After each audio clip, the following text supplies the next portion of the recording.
although it's had to be fenced off for its own protection so that people don't get too close. Climbing it is illegal. Mystery surrounds the origins of the Hedenter in Austria. It's believed to have been built during the reign of the Roman Emperor Constantius II, who ruled between the years of 351 and 361, but that's little more than a best guess. The ancient Romans sometimes built structures like this to mark the site of significant military victories. That would make a degree of sense, because the ancient city of Carnuntum once existed in this spot and played host to around 50,000 people surrounded by a walled fortress. The settlement is long gone, but the one remaining arch of this building remains. For several centuries, it was misunderstood as the gateway to the old city. As so little of its true history is known, plenty of myths and legends have grown up around the Hedenter. It's become a popular gathering spot for pagans who refer to it as Heaven's Gate for reasons unknown. If it really was a Roman tetrapylon, it would probably have a statue of either an emperor or a god in the middle of it. But there's no sign of it today. There's a clue in the name of Envatinit Island in Kenya that tells you a lot about how the Kenyans feel about it. The name of the strange-looking island, which is on Lake Turkana, translates as no return. That ties in with the myths and legends that surround the place, which suggests that nobody who enters it will ever return. In 1935, English explorer Vivian Fush decided to test that theory by visiting it with colleagues Bill Dayson and Martin Shelfels on a research mission. But when they failed to return, it only served to reinforce the legends. While some conspiracy theorists claim that the island contains an alien base full of extraterrestrial beings who will abduct anybody who gets too close, the Kenyan belief is that those who descend into the enormous crater at the island's center will be struck by lightning and obliterated. Photographs taken by planes that have flown over the crater show what appear to be the remains of ancient huts at its center, but nobody's been brave enough to go and inspect it with their own eyes for a very long time. Perhaps that's for the best. There are many ancient and wonderful temples in Syria, most of which have their own fascinating story to tell, but the fascination with the Temple of Ain Dara is especially strong. That's mostly because of the huge human foot imprints that appear at the entrance to the temple. They've been there for at least as long as the temple has, which is at least 3,300 years. And there's disagreement about how they got there. Scientists and archaeologists say that they were carved by the same people who built the temple and are intended to represent the procession of the gods into the temple's inner chambers. But many local legends say that the temple itself was visited by a great god with clawed feet who left the imprints himself. Yet another school of thought says that the people who built the temple were giants and they left the footprints behind. There are many tales of giant humans living in this part of the world during ancient times, and the footprints are the first thing that the people who believe these stories point to as evidence. Sadly, the temple was badly damaged after being hit by a Turkish air raid in 2018, but the footprints survived. Most people who visit Egypt also visit the Great Pyramid of Giza, which is a spectacular sight to see. But if a few more of them could be persuaded to drive a further 20 minutes to Abu Ghraib, it wouldn't be such a little-known secret. The old city contains a structure that is, or at least was, a sun temple, and was dedicated to the great god Ra. It was built somewhere around 2,400 years ago and used to have a stepped pyramid of its own. From ancient Egyptian historical records, we know that there were once 6 sun temples at Abu Ghraib, but only 2 remain today.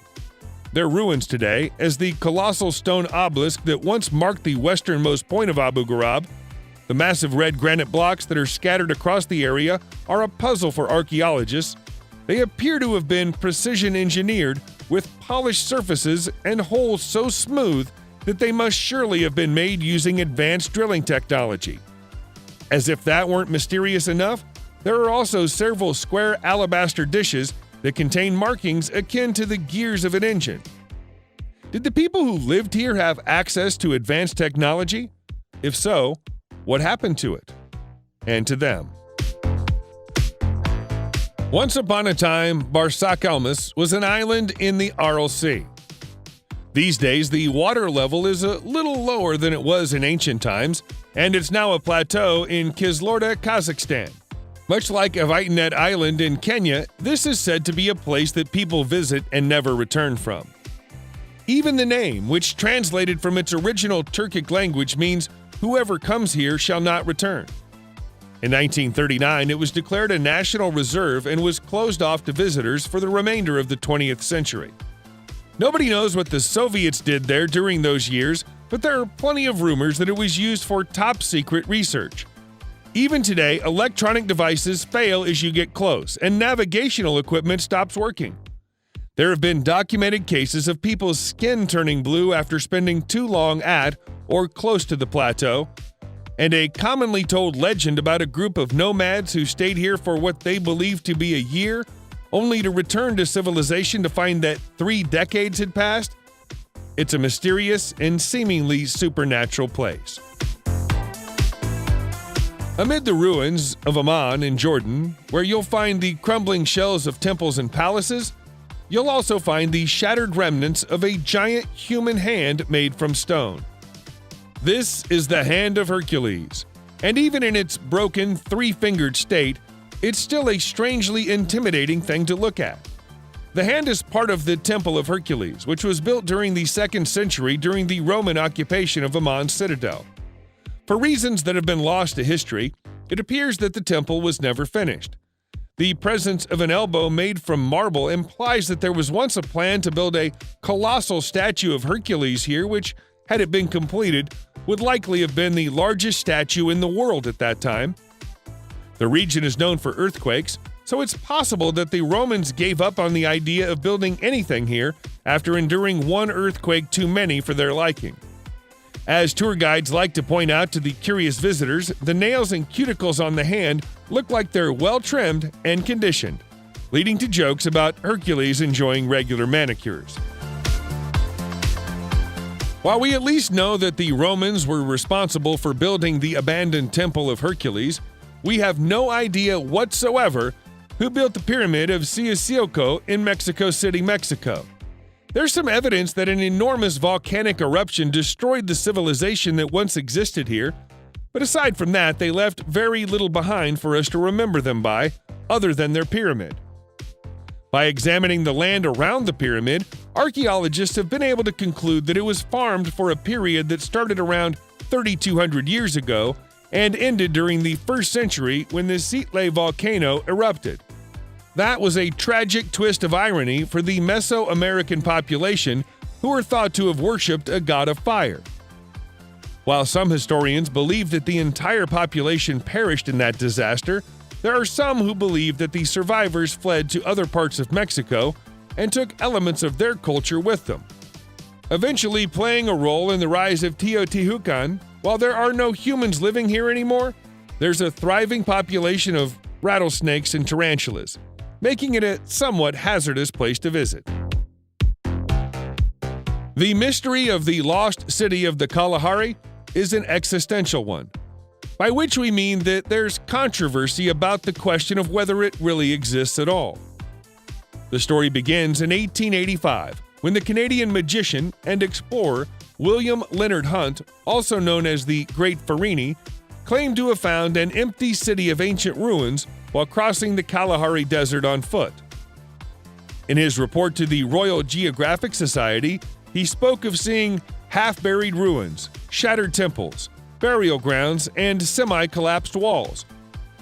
That prompted no less than 25 expeditions in the decades that followed, none of which found anything like what the Great Farini described.